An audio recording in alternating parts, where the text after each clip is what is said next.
Alors, bon matin à tous et bienvenue à l'Église La Vie Comblée. C'est vraiment un plaisir de vous accueillir ce matin. Vous savez, dans quelques instants, vous aurez le privilège de recevoir la parole par Pasteur Ken Taylor. Mais juste avant, quelques petites annonces importantes. Tout d'abord, vendredi dernier, nous avons eu notre première rencontre de femmes via Zoom. Ce fut un succès. Plusieurs femmes étaient au rendez-vous et je peux vous dire que les sourires étaient aussi de la partie. Nous avons eu bien du plaisir. Mais messieurs, cette semaine, c'est à votre tour. Vous êtes invités à une rencontre d'hommes via Zoom, ce vendredi dès 19h. Donc, afin de pouvoir y accéder, vous devez vous inscrire en envoyant un courriel à l'adresse suivante: homme en minuscule avec un S, lvc@laviecomblée.com. Donc, soyez-y, c'est à ne pas manquer. De plus, je tiens à féliciter toutes les personnes qui ont entamé le défi La Route des Proverbes. C'est vraiment un moment bénissant que nous avons chaque matin à lire le proverbe du jour et par la suite à entendre l'enseignement et l'exhortation sur ce proverbe par Pasteur Ken Marfou. Vous êtes invités à aller sur notre page Facebook afin de pouvoir accéder à toutes ces belles exhortations. Si vous désirez semer dans le ministère La Vie Comblée, voici deux façons. Vous pouvez le faire en allant directement sur notre page web au www.laviecomblée.com et en sélectionnant l'onglet « Faire un don ». Si vous préférez, vous pouvez le faire directement de votre compte bancaire en sélectionnant l'option « Virement Interact ». Par la suite, vous devrez ajouter le destinataire « Offrande » en minuscule avec un S à commercial-laviecomblée.com. Par mesure de sécurité, vous devrez entrer une question qui pourra être celle de votre choix. Cependant, la réponse devra être « Offrande » en minuscule avec un S. Un grand merci à chaque personne qui donne semaine après semaine. Et maintenant, je vous invite à vous lever. Je vous invite vraiment à mettre tout de côté et à vous préparer à louer, à remercier notre Dieu qui est si grand et si merveilleux.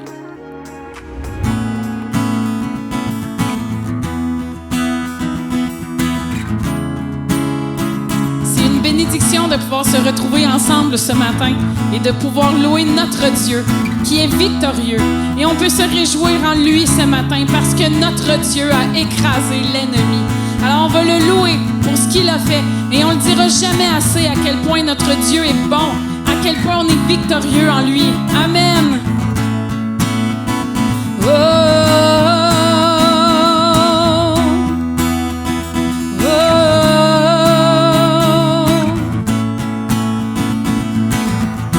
Quel grand amour, que la terre te loue, que la terre te loue.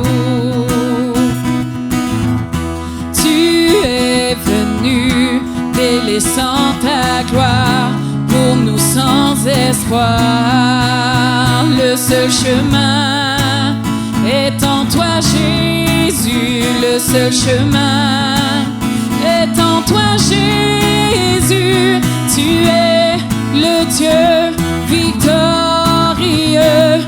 Tu règnes, tu vis, ô majesté, que ton saint nom soit élevé. Jésus, Jésus, tu vis en nous.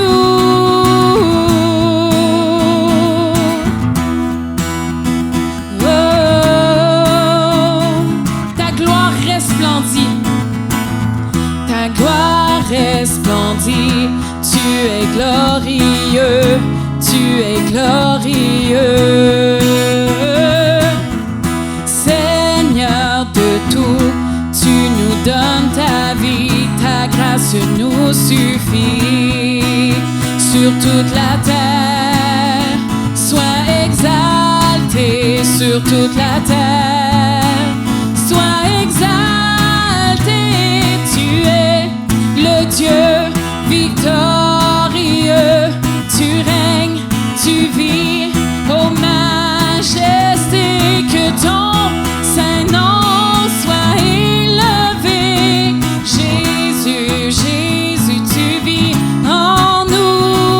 Tu es le Dieu victorieux. Tu règnes, tu vis, ô majesté, que ton saint nom soit élevé. Jésus, Jésus, tu vis en nous. Oui, tu as écrasé l'ennemi. Nous sommes libres, nous sommes libres, car ton amour a vaincu la mort. Tu es vainqueur, tu es vainqueur. Oui, tu as écrasé l'ennemi.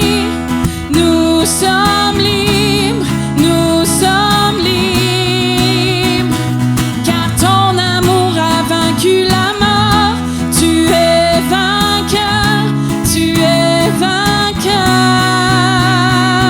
Tu es le Dieu victorieux.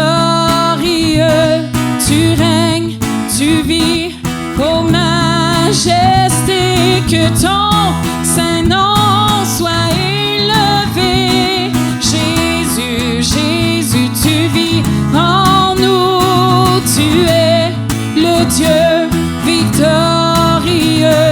Tu règnes, tu vis, ô majesté, que ton saint nom soit élevé. Jésus, Jésus, tu vis en nous. Oui, tu as écrasé l'ennemi. Oui, tu as écrasé l'ennemi. Nous sommes libres, nous sommes libres, car ton amour a vaincu la mort. Tu es vainqueur, tu es vainqueur. Oui, tu as écrasé l'ennemi. Nous sommes libres, nous sommes libres, car ton amour a vaincu la mort. Tu es vainqueur, tu es vainqueur. Tu es le Dieu victorieux. Tu règnes, tu vis, ô majesté, que ton saint nom soit élevé. Jésus, Jésus, tu vis en nous. Jésus, Jésus, tu vis en nous. Jésus, Jésus, tu vis en nous. Gloire à toi, Seigneur. Jésus, tu vis en nous. Alléluia, gloire à toi, Seigneur. Alléluia, alléluia.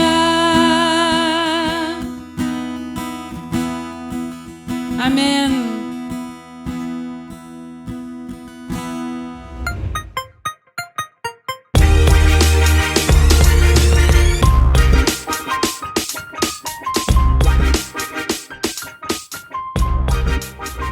Bonjour et bienvenue à l'Église La Vie Comblée.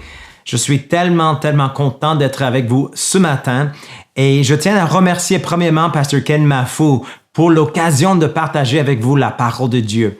Laisse-moi vous dire que c'est toujours un honneur de pouvoir partager la bonne nouvelle de Jésus-Christ et surtout avec notre chère Église La Vie Comblée. Je peux vous dire que on s'ennuie beaucoup.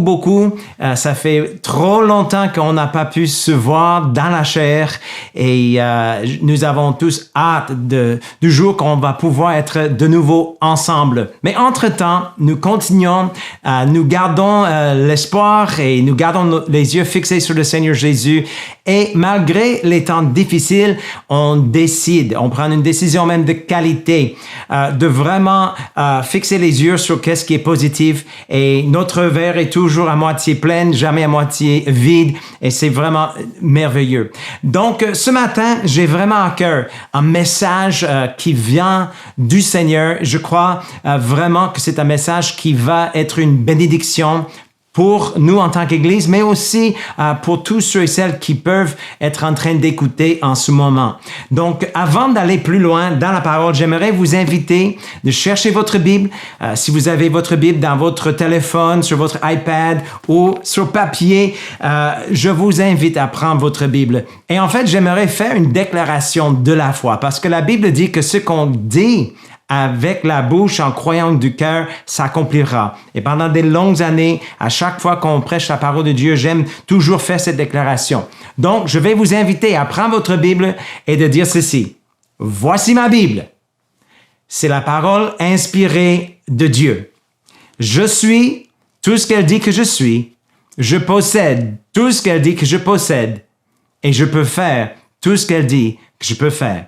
Je vais maintenant recevoir la semence incorruptible de la parole de Dieu. Et je serai jamais plus pareil, mais je serai changé et transformé de gloire en gloire à l'image de Jésus-Christ. Amen. Donc moi, j'y crois. Je crois vraiment que cette parole a le pouvoir de nous changer, de nous transformer. Et c'est pourquoi j'ai vraiment hâte de partager avec vous. Et vous savez que nous sommes dans une période de l'histoire du monde qui est vraiment particulière. Et avec tout ce que le monde est en train de vivre par rapport au COVID-19, on a eu des nouvelles expériences.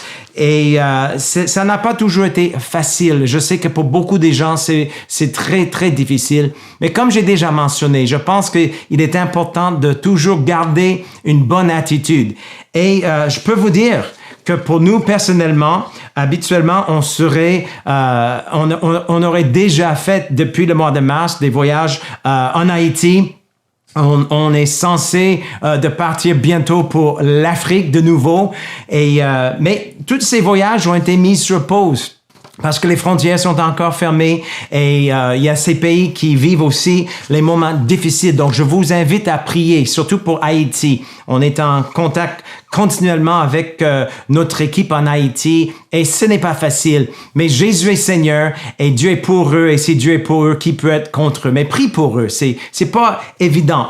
Mais pour nous personnellement, ce moment de confinement nous a donné l'occasion d'être chez nous, de profiter de ces moments.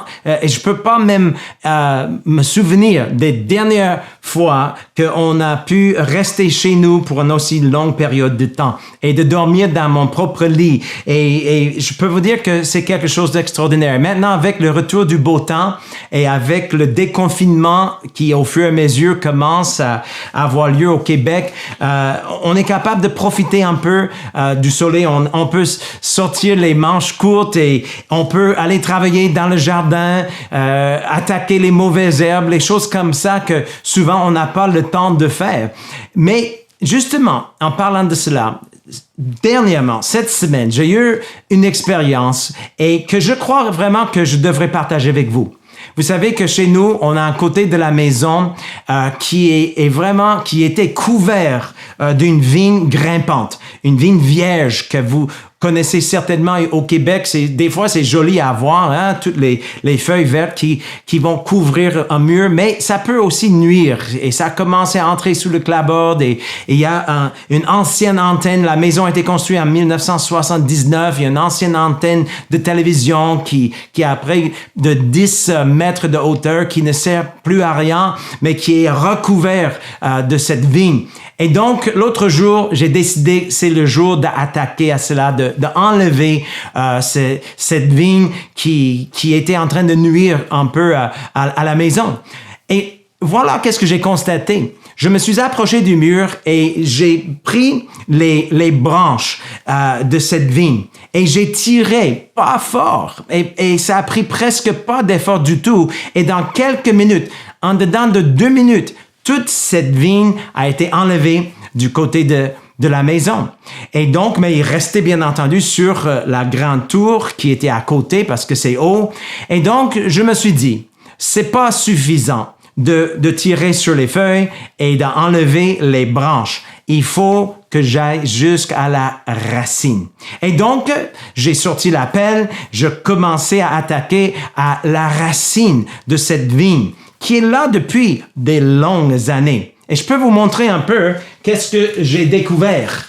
Ça, ce n'est que peut-être entière de la racine que j'ai dû enlever. Ça a pris 2 minutes pour enlever les feuilles et ça a pris au moins 2 heures pour enlever juste cette partie de la racine.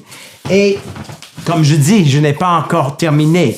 Cette racine a peut-être une longueur de 10 mètres et c'est vraiment quelque chose d'extraordinaire de voir la puissance d'une racine. Et en sortant cette racine de la terre, j'ai ressenti dans mon cœur le besoin de partager quelque chose avec vous aujourd'hui. Et surtout dans la lumière de qu'est-ce qui se passe dans notre monde. Comme j'ai déjà dit, avec le COVID-19, le monde est pas mal ébranlé, bousculé si vous voulez.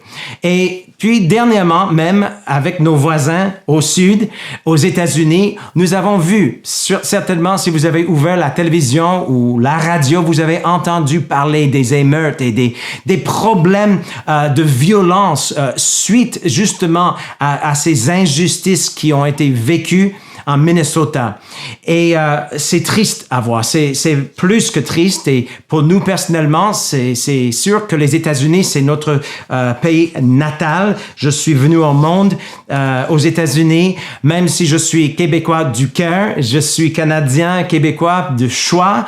Je suis venu au monde quand même aux États-Unis et ça fait vraiment, vraiment quelque chose de voir les feux, de voir la destruction et d'en parler de ces personnes qui continuent à mourir à cause de cette violence. Et on peut dire que cette violence a été déclenchée à cause du racisme. Et le racisme, c'est un problème qui n'est pas nouveau et ce n'est pas un problème qui est unique aux États-Unis. C'est un problème qui existe depuis toujours et ça existe dans tous les pays et sous différentes formes.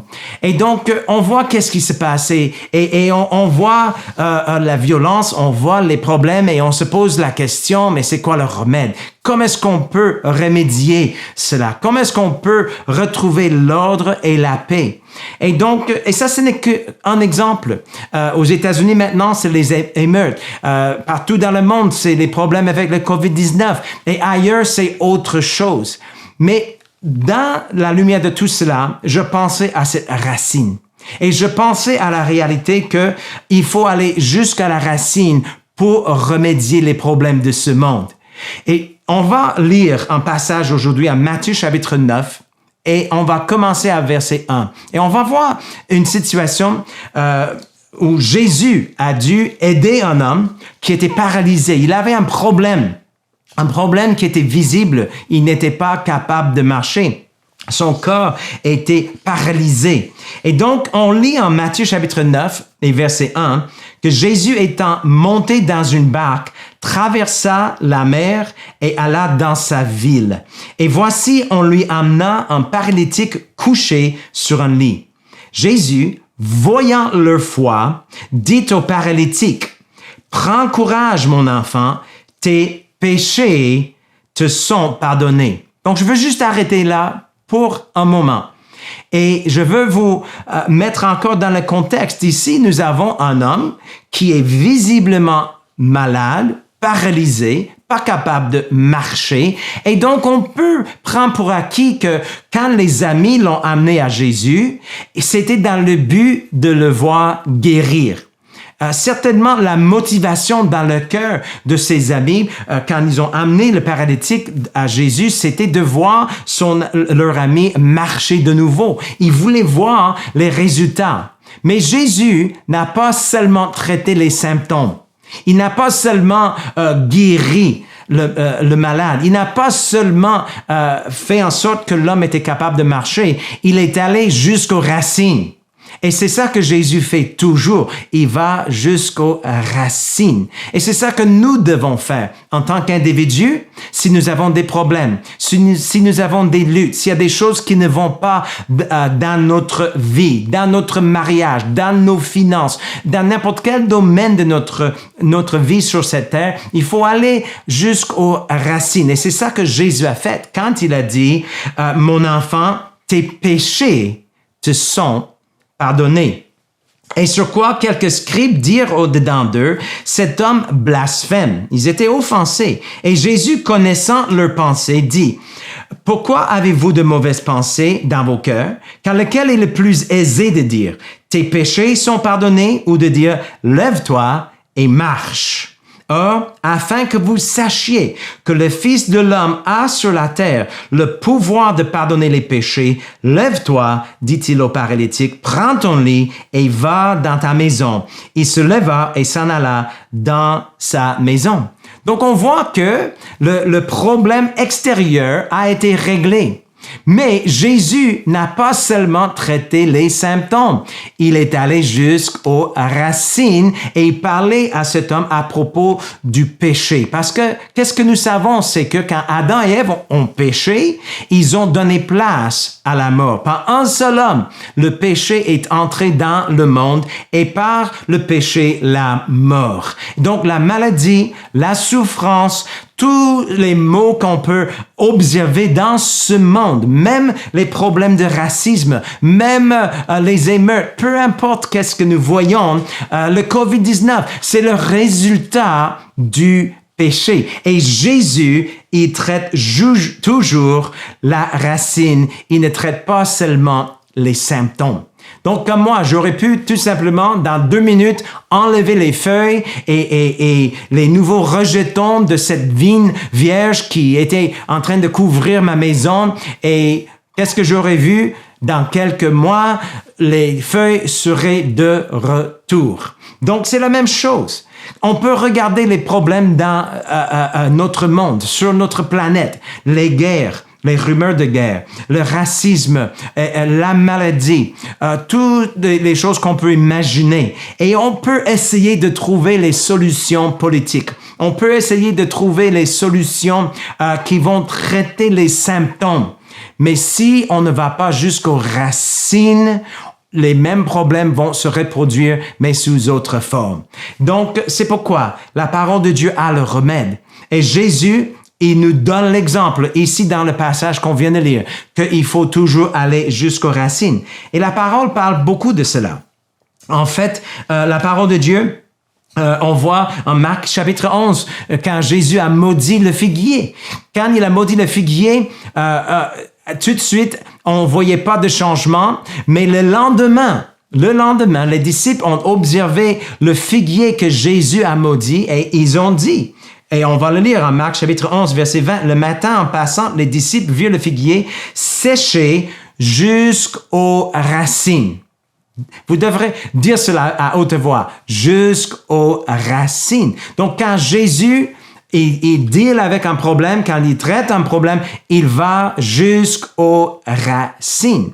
La Bible en parle ailleurs des racines. En Timothée chapitre 6 et verset 10, Paul dit, l'amour de l'argent est une racine de tous les maux. Pourquoi? Parce que quand on aime l'argent, au lieu d'aimer Dieu et au lieu d'aimer les autres, ça donne place à l'égoïsme, ça donne place à l'orgueil, ça donne place à tous les maux qu'on peut imaginer ici sur la terre. Donc, il faut aller jusqu'aux racines de ce problème.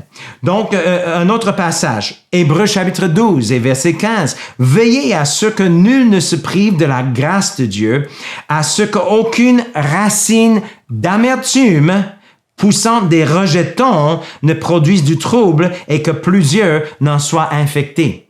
Donc, c'est ça que j'ai observé avec ce travail que je fais chez moi. La racine est énorme, mais ce n'est pas la seule racine. Il y a des rejetons, il y a des multiples racines. Et donc, si on n'enlève pas la racine principale du problème, ça va produire des rejetons et ça va se multiplier. Et donc, il faut aller jusqu'aux racines. C'est ça que Jésus a fait et c'est ça que nous devons faire aussi.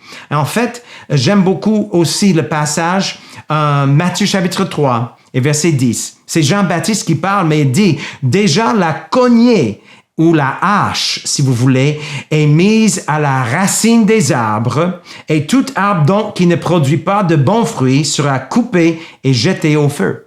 Encore. Si on veut enlever un arbre, on doit couper à la racine. Et c'est exactement qu'est-ce que Jésus a fait et c'est ce que nous devons faire également.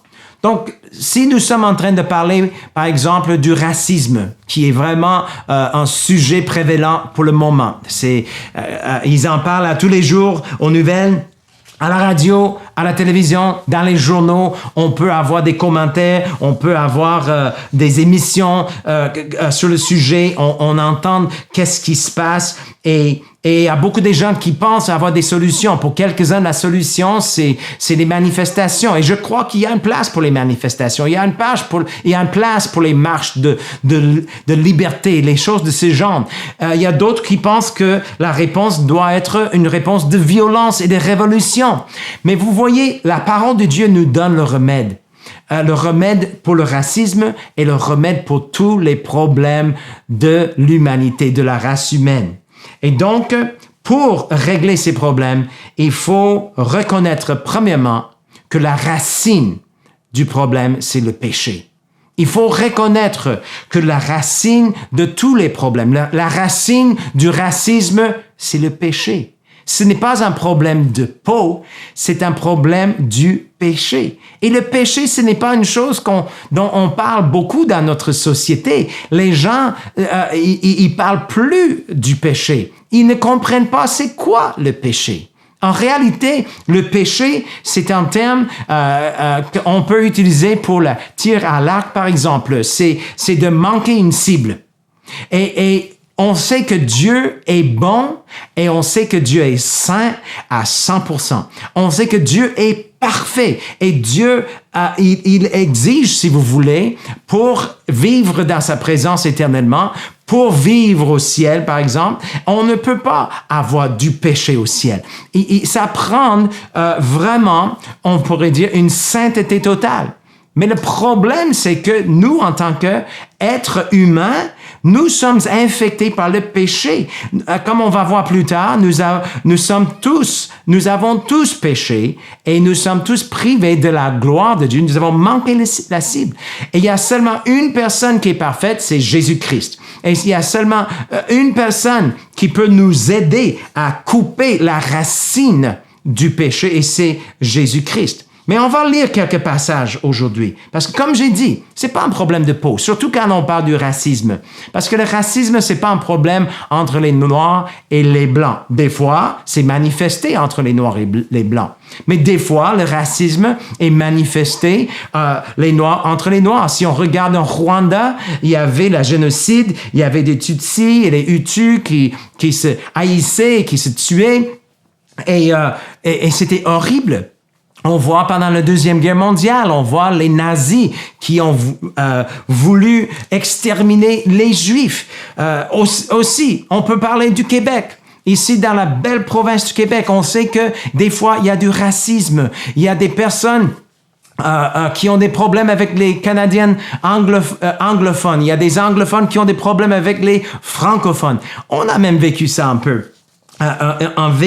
Vivant ici au Québec, on était au parc une fois avec nos enfants et on parlait anglais entre nous et on entendait deux petits garçons qui avaient peut-être 7 ou 8 ans qui jouaient ensemble et ils nous entendaient parler en anglais et donc tout d'un coup j'entends un des petits garçons qui dit « Oh, les anglophones, mon père dit qu'ils sont tous des connes, ils sont tous stupides. » Et donc l'autre dit « Ah oui, mon père dit la même chose. » Et écoute, ça ne nous a pas blessés. C'est sûr que c'est pas agréable pour nos enfants d'entendre ces commentaires.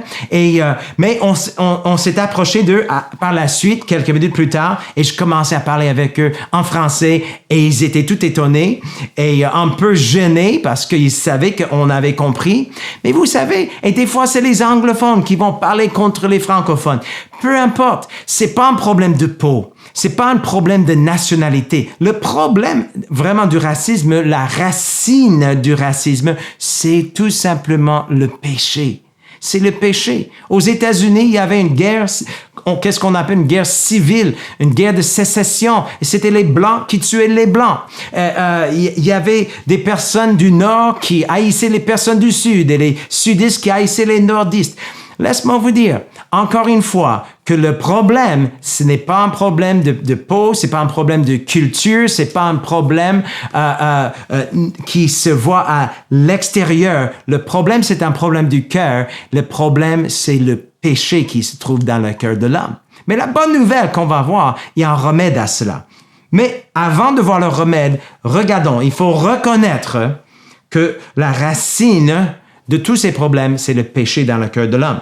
Et donc, en Jean, chapitre 5, verset 19 dit, « Nous savons que nous sommes de Dieu et que le monde entier est sous la puissance du malin. » Donc, on voit ici, il y a une distinction, que ceux qui sont en Jésus-Christ, ceux qui sont en Dieu, ils sont vraiment dans la famille de Dieu, mais le monde entier, ceux qui ne connaissent pas encore Jésus-Christ, sont sous la puissance du malin. Et comme on va voir, nous étions tous sans Christ au moment donné. Il n'y a personne qui a toujours été chrétien, qui a toujours été croyant. Nous avons tous besoin de rectifier le problème du péché dans le cœur par la puissance de l'Évangile. Mais Jean chapitre 8, verset 44, nous entendons le langage de Jésus qui parle du péché dans le cœur. Il dit ceci aux hommes religieux. Il a dit, « Vous avez pour père le diable, et vous voulez accomplir les désirs de votre père. » Donc ça, c'est assez dur. Jésus-Christ, il dit aux hommes religieux que votre père, c'est Satan, c'est le diable. Et qu'est-ce qu'il dit à propos du diable? Il a été meurtrier dès le commencement. Donc justement, les émeutes, les problèmes que nous voyons actuellement aux États-Unis, c'est quoi la source de ce meurtre? C'est quoi la source de toute cette violence? Le problème, c'est que les gens sont motivés par leur père qui est le diable, qui est meurtrier, comme on voit ici en Jean chapitre 8 encore, verset 40. Il a été meurtrier dès le commencement. Et il ne se tient pas dans la vérité parce qu'il n'y a pas de vérité en lui. Lorsqu'il profère le mensonge, il parle de son propre fond, car il est menteur et le père du mensonge. Donc on voit qu'il y a le diable qui est meurtrier dès le commencement, qui est appelé le père, en fait, de tous ceux qui ne sont pas en Jésus-Christ. Et on voit en Éphésiens chapitre 2, verset 1, « Vous étiez morts par vos offenses et par vos péchés, dans lesquels vous marchiez autrefois, selon le train de ce monde, selon le prince de la puissance de l'air, de l'esprit qui agit maintenant dans les fils de la rébellion. Nous tous aussi, nous étions de leur nombre. » Ici, Paul, il s'adresse aux chrétiens nés de nouveau. Il s'adresse à l'église d'Éphèse et il dit ici que nous étions morts dans nos péchés et que nous étions de leur nombre. Et donc, il continue. Et nous vivions autrefois, avant de connaître Jésus-Christ, selon les convoitises de notre chair, accomplissant les volontés de la chair et de nos pensées, et nous étions par nature les enfants de colère. Par nature, les enfants de colère. Donc, on avait tous une nature pécheresse. Donc, c'était à la racine de tous nos problèmes, de tous nos actes immoraux, de tous nos actes qui manquaient de respect. La racine de tout cela, c'était le péché, la nature pécheresse. Le péché qui est toujours égoïste, qui est toujours orgueilleux, qui cherche toujours sa propre volonté, son propre bien, qui ne pense pas aux autres, qui est centré sur lui-même. Donc, laisse-moi vous dire que ça, c'est la racine de tous les problèmes. Et en Tite, chapitre 3, il y a un autre verset qui est vraiment fort. Et en Tite 3, il dit qu'à nous aussi, il parle aux chrétiens, nous aussi, il parle de notre état avant de connaître Jésus-Christ. Nous aussi, nous étions autrefois, et l'autrefois est important.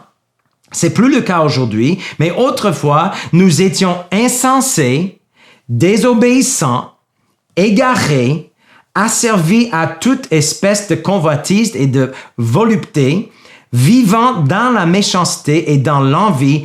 Et voilà qu'est-ce qu'il dit. Digne d'être haïs et nous haïssant les uns les autres.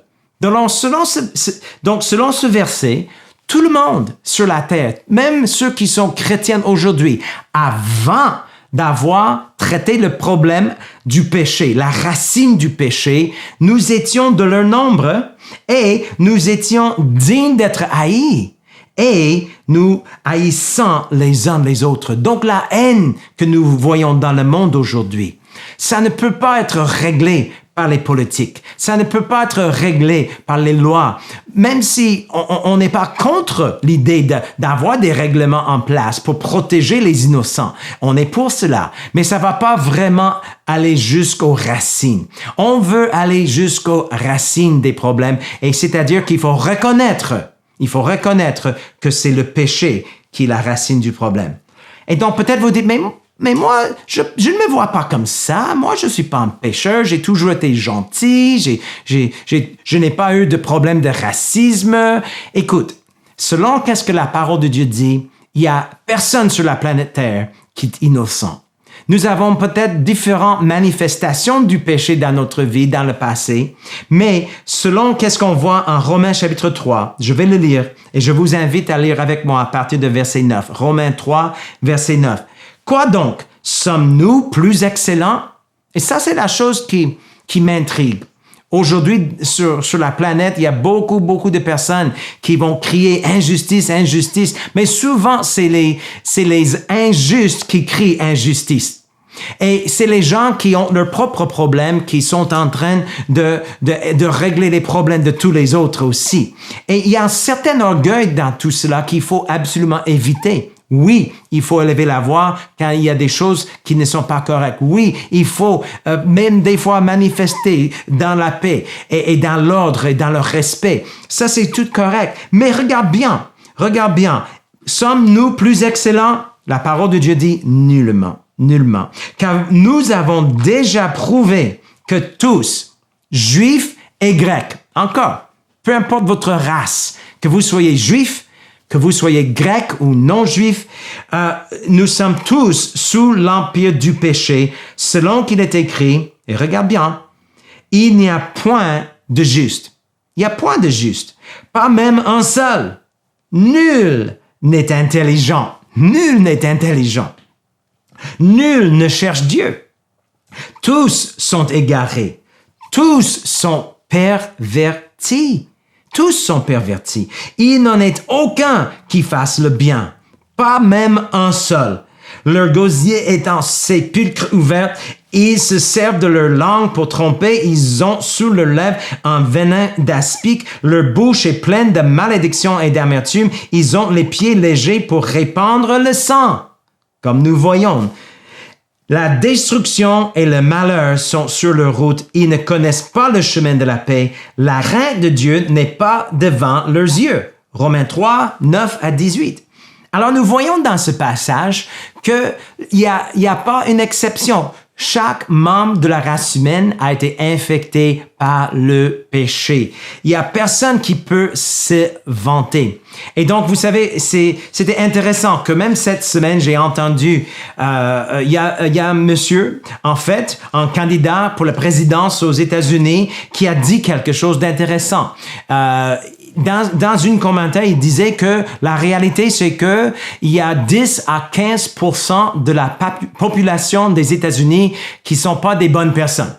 Encore, il a dit il y a environ 10 à 15% de la population aux États-Unis, ce n'est pas des bonnes personnes. Et écoute, ça c'est son opinion, je comprends que tout le monde a le droit de s'exprimer, mais moi je veux regarder ça juste d'une optique spirituelle. Parce que je crois fermement que ça fait partie intégrale du problème que nous voyons souvent quand on amène même l'évangile aux gens. Il y a trop souvent que les églises, ils ne vont pas prêcher le problème du péché, Ils vont parler des remèdes qui sont plus superficiels. Hein? Ils vont regarder les problèmes de pauvreté et c'est quoi le remède? On va donner de la nourriture, on va donner des vêtements. Ça, c'est des bonnes choses, mais ça ne coupe pas à la racine le problème.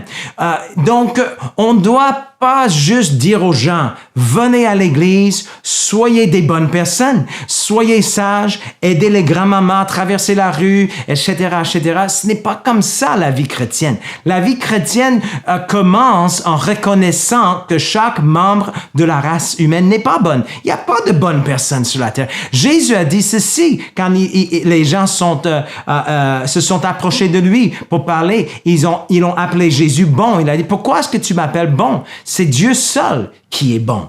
Et on sait que sans Jésus-Christ, avant de vraiment devenir les nouvelles créations dans Jésus-Christ, il n'y a pas de bonnes personnes sur la planète Terre. Moi, je suis venu au monde, j'étais infecté avec le péché, je n'étais pas digne d'aller au ciel, je méritais pas la vie éternelle, je méritais la mort. Comme on a déjà lu, on était digne d'être haï. Et en haïssant les uns les autres, il n'y a pas d'exception. Donc, on ne peut pas se vanter. On ne veut pas être comme les pharisiens. Hein? Vous vous rappelez de l'histoire du pharisien qui priait et qui se vantait et disait au Seigneur, « Oh Seigneur, je suis content que je paie la dîme et que je fais mes prières et que je ne suis pas comme cet autre publicain, ce pécheur. » Et donc, il dénigrait l'autre personne en s'élevant. Et donc, vous voyez, selon la parole qu'on a lue, il n'y a pas d'exception. Sans Jésus-Christ, personne n'est bon. Et c'est pourquoi, première chose, il faut reconnaître la racine, c'est le péché. Mais après avoir reconnu que oui, en tant qu'être humain, je suis atteint du péché, alors il y a un remède. Voilà la bonne nouvelle. Et ça, c'est vraiment le message de la croix. C'est le message de la résurrection. La bonne nouvelle de l'Église, ce n'est pas « venez à l'Église, soyez sages, soyez une bonne personne ». Non, la bonne nouvelle de l'Église, c'est venez à Jésus-Christ et il va faire de vous une nouvelle création. Il va mettre la hache à la racine du péché qui se trouve dans votre cœur. Il va vous délivrer du péché, il va vous délivrer de la mort et il va vous donner une nouvelle vie. En fait, on reconnaît la racine qui est le péché et par la suite, on doit renaître d'une nouvelle racine. La racine du péché doit être remplacée avec une nouvelle racine. C'est une racine de vie. C'est une racine d'amour. C'est une racine qui va pousser dans notre cœur et qui va produire des rejetons qui vont porter le fruit de l'esprit. L'amour, la joie, la paix, la bénignité, la fidélité, la maîtrise de soi et toutes les manifestations du caractère de Dieu vont se manifester dans notre vie seulement quand la racine du péché est coupée et quand la racine de la nouvelle naissance et commence à pousser dans notre cœur. Regardons, on va lire quelques versets par rapport à cela. Donc, premièrement, on peut lire en Jean chapitre 3 et verset 3. Jésus-Christ a dit, puisque, en fait, il a dit en Jean 3, Jésus lui répondit, en vérité, je te le dis, si un homme ne naît de nouveau, il ne peut voir le royaume de Dieu. Donc, la seule et l'unique façon pour vous et pour moi et pour les autres membres de la race humaine de voir le royaume de Dieu, d'entrer dans la famille de Dieu, ce n'est pas en faisant des bonnes œuvres, ce n'est pas en étant des bonnes personnes ou des bons citoyens, ce n'est pas en éliminant le racisme ou des autres phobies de notre vie, c'est en naissant de nouveau. Il faut naître de nouveau. Et donc, exactement comme Jésus a dit, on doit expérimenter une vie nouvelle. En Jean, le premier épître de Jean, chapitre 3, verset 9 dit, « Quiconque est né de Dieu ne pratique pas le péché, parce que la semence de Dieu demeure en lui et il ne peut pécher parce qu'il est né de Dieu. » Alors, ça c'est le remède. Le remède pour le racisme, le remède pour la crainte, le remède pour les crimes, la violence et tous les maux, tous les problèmes sur la planète Terre, c'est ça. Si on peut mettre la hache à la racine du péché et si on peut renaître de l'Esprit de Dieu et on peut être né de Dieu, la semence incorruptible de la parole de Dieu peut entrer dans notre esprit et faire de nous des nouvelles créations. 2 Corinthiens chapitre 5 verset 17 dit « Si quelqu'un est en Christ, il est une nouvelle création. » C'est une nouvelle espèce de créature qui n'a jamais existé auparavant. Toutes les choses anciennes sont passées et toutes choses sont devenues nouvelles. Christ fait de nous des nouvelles personnes. Nous sommes nés de nouveau. Et ça, c'est le message de la croix. C'est le message de la résurrection. Ça doit être le message de l'Église aujourd'hui. Ce n'est pas « soyez des bonnes personnes », c'est « soyez nés de nouveau ». Et donc, ça, c'est vraiment la chose la plus importante. En Pierre, chapitre 1, verset 23, dit, « Puisque vous avez été régénérés, non par une semence corruptible, mais par une semence incorruptible, par la parole vivante et permanente de Dieu. » Donc, on voit que la semence de Dieu est plantée dans notre cœur. Autrefois, le diable était notre père.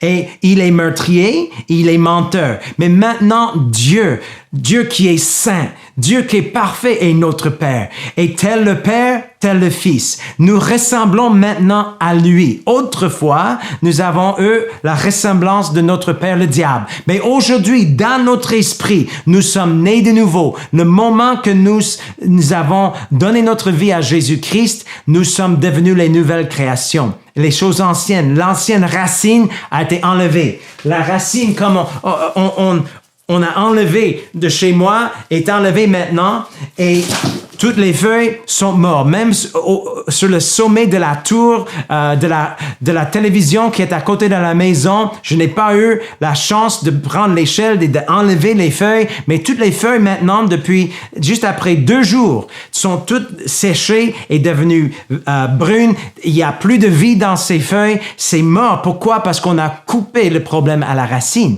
Et donc, c'est la même chose. Quand Christ entre dans ton cœur, il coupe le péché à la racine et il fait de vous les nouvelles créations.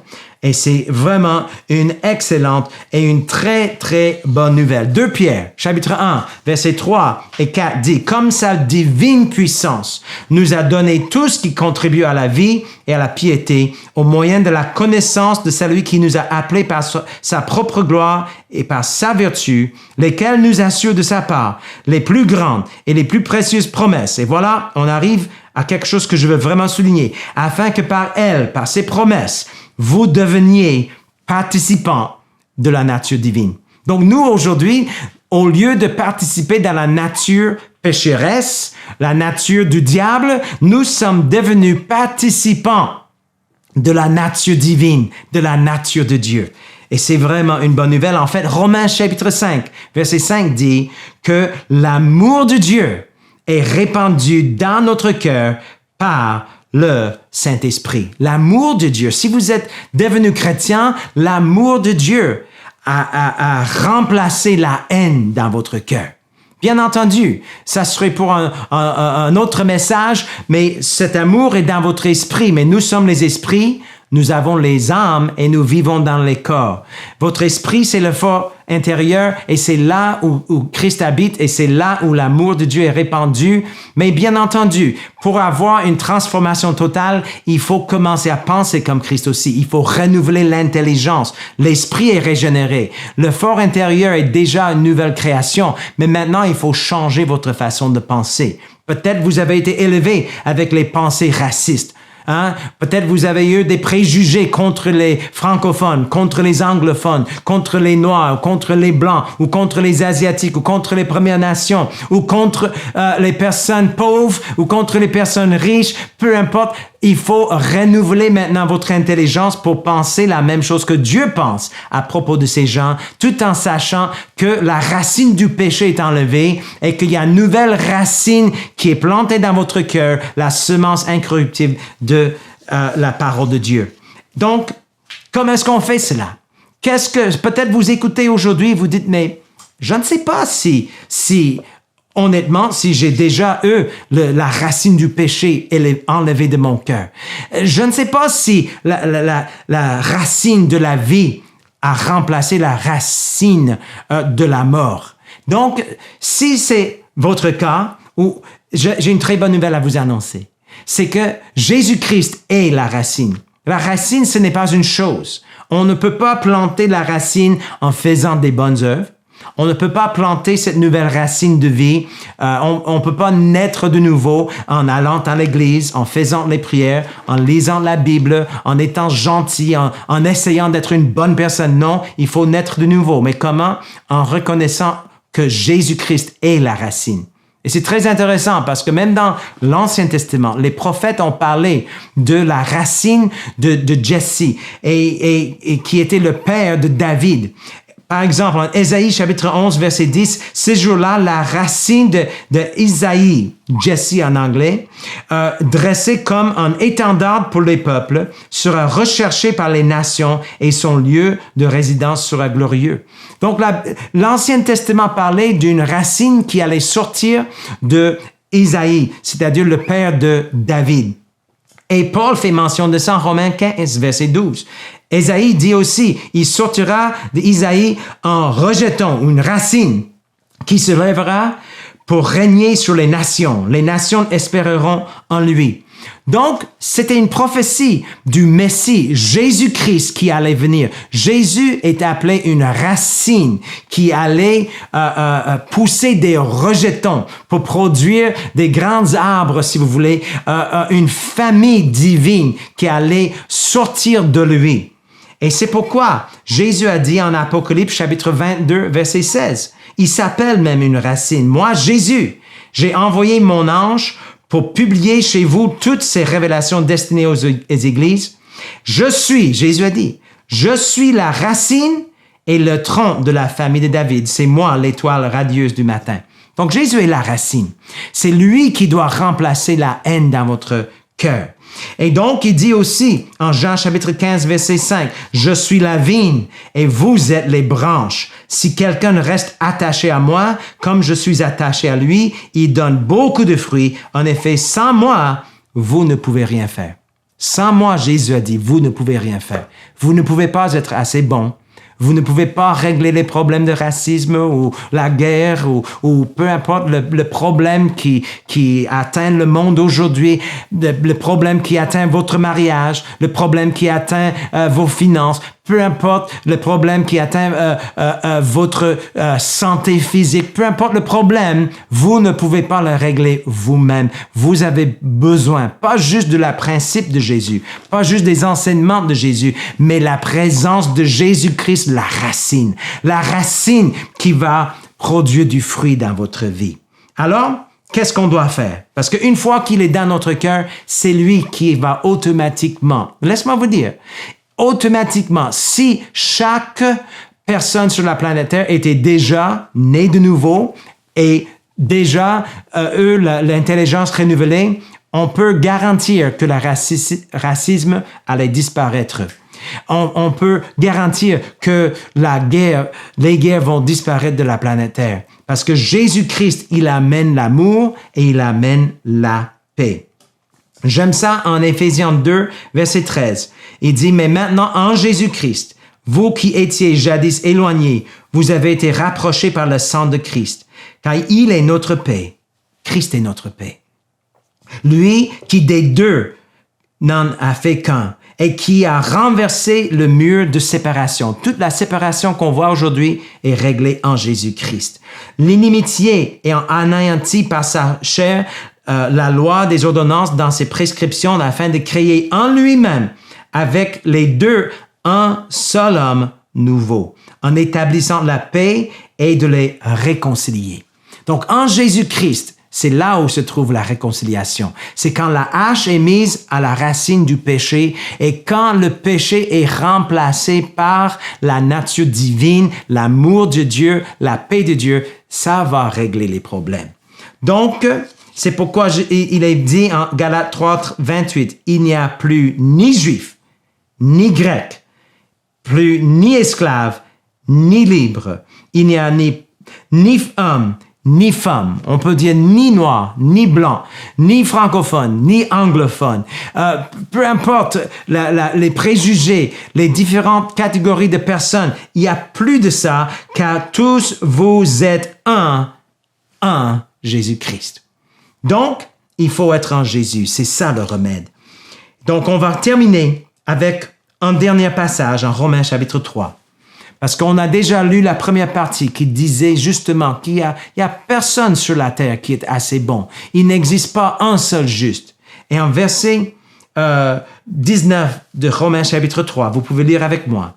Mais dans sa bonté, Dieu les rend justes gratuitement. Bonne nouvelle. Cette nouvelle naissance dont nous parlons, cette nouvelle racine qui veut prendre naissance dans votre cœur, c'est un don gratuit que vous ne pouvez pas mériter. Vous ne pouvez pas gagner votre ciel. Vous devez recevoir gratuitement comme un cadeau la justice et la vie éternelle. Mais dans sa bonté, Dieu les rend justes gratuitement par Jésus-Christ. Et c'est important parce que le verset précédent, c'était « Tous ont péché et sont privés de la gloire de Dieu. » Tous. Il n'y a personne qui est assez bon. Il n'y a personne qui mérite la vie éternelle. Tous ont péché et sont privés de la gloire de Dieu. Mais il a dit, mais dans sa bonté, Dieu les rend justes gratuitement par Jésus-Christ, qui les libère du péché. Et donc, on sait que Dieu était juste en nous justifiant. Quelqu'un avait besoin de payer le prix pour nos péchés et Jésus l'a fait. Adam a péché. Il a donné la place à la mort, il a donné la place à la haine, mais Jésus-Christ, qui est appelé le deuxième Adam, le dernier Adam, il est venu comme un sacrifice vivant, comme un homme parfait qui n'a jamais fait du mal, qui n'a jamais péché. Lui qui n'a pas connu le péché, il est devenu péché pour vous et pour moi à la croix. Il a donné sa vie, il a versé son sang et il a fait cela. Pourquoi? Pour mettre la hache à la racine du péché de nos vies et pour nous donner accès auprès du Père, pour qu'on puisse naître de nouveau. Tous ont péché et sont privés de la gloire de Dieu, selon Romains 3, 23. Mais chapitre 5, verset 8 de Romains dit, « Mais Dieu prouve son amour envers nous, en ce que quand nous étions encore des pécheurs, Christ est mort pour nous. » Donc, encore des pécheurs, Christ est mort pour nous. Romains 6, 23 dit ceci, « Car le salaire du péché, c'est la mort, mais le don gratuit de Dieu, c'est la vie éternelle en Jésus-Christ. » Alors, Romains 10, verset 9 dit, « Si tu confesses de ta bouche le Seigneur Jésus, et si tu crois dans ton cœur que Dieu l'a ressuscité des morts, tu seras sauvé. » Et sauver veut dire quoi? Sauver, cela veut dire que tu vas naître de nouveau. Cela veut dire que la hache spirituelle serait mise à la racine du péché dans votre vie et que Christ Jésus lui-même va entrer dans votre corps et dans votre cœur pour faire de vous une nouvelle création. Donc, si aujourd'hui vous voulez mettre la hache à la racine du péché et si vous voulez accepter Jésus-Christ comme Sauveur et Seigneur, j'aimerais vous inviter à faire cette prière avec moi. Alors donc, tout simplement, on va fermer les yeux et on va mettre notre cœur vraiment sur le Seigneur Jésus-Christ lui-même. C'est lui qui est le remède. C'est lui qui est la source de vie. Et on va dire ceci. Père Céleste, et juste répète après moi. Père Céleste, je reconnais qu'il y a une racine du péché en moi. Que je suis séparé d'avec toi à cause du péché. Mais je reconnais aussi que j'ai besoin de renaître d'une nouvelle racine. Je reconnais que Jésus-Christ, il est la racine de vie et de l'amour. Alors je confesse maintenant que Jésus-Christ est mon Sauveur et mon Seigneur. Dorénavant, je veux te servir. Je t'invite à venir dans mon cœur et de faire de moi une nouvelle création. Merci Seigneur, que je ne suis plus pécheur, mais je suis régénéré, je suis né de nouveau par la grâce de Dieu. Je reçois le don gratuit aujourd'hui de la vie éternelle. Je te remercie que maintenant, tu es mon Père et que je suis ton enfant. Je suis sauvé de mes péchés. Je suis né de nouveau et avec ton aide et par ta grâce, je vais marcher avec toi tous les jours de ma vie. Au nom de Jésus, je prie. Amen. Alors, si vous avez fait cette prière, laisse-moi vous inviter à communiquer avec les membres de l'équipe de l'Église La Vie Comblée et on est là pour vous aider à cheminer dans cette nouvelle vie avec Jésus-Christ. Mais sachez que ce que vous venez de faire, vous avez déclenché un miracle. La hache a été mise à la racine, le péché a été coupé à la racine dans votre cœur et maintenant Jésus-Christ, la racine de vie, il vient de prendre sa place dans votre cœur. Et si vous restez branché à lui, vous allez voir, vous allez porter le fruit de la vie et vous allez voir, votre vie va changer de gloire en gloire à l'image de Jésus-Christ. Donc, que Dieu vous bénisse, nous vous aimons et nous avons bien hâte de vous revoir dans un futur proche. Que le Seigneur vous bénisse.